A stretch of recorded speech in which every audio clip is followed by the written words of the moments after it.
जी अस्सलाम वालेकुम। अल्लाह का दिया हुआ बहुत कुछ है भाईजान। आपने मशीन लेनी है आप लें, नहीं लेनी कोई मसला नहीं, पर ये नंबर बदल बदल के सुबह के मैं कहता हूँ मैं आज है क्या, आज जो है 1 फरवरी है, ठीक है।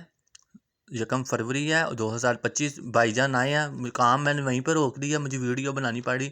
मशीन की डिटेल दे दें, मशीन का ये कर दें, हमें इतबार नहीं आता। हमें इतनी बड़ी रकम वो पता नहीं कौन से करोड़ों रुपए थे जो मेरे अकाउंट में आने हैं या जो करने हैं। भैया आप ना लें, मुझे वीडियो बनानी पड़े। 50 फ़ोन आ गए, 50 मैसेज आ गए, ली अभी भी इन्होंने नहीं है।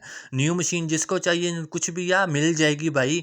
फिर बात करते हैं तो लोग कहते हैं आपका मिजाज ये है वो, ऐसी बात नहीं होती। पहले गलत हरकत करनी फिर तंग करना, ठीक आपका हक है। मैं तो खुद कहता हूँ जिसने लेना ले, नहीं लेना ना ले, कोई मसला नहीं। मुझे तो कोई मसला है ही नहीं।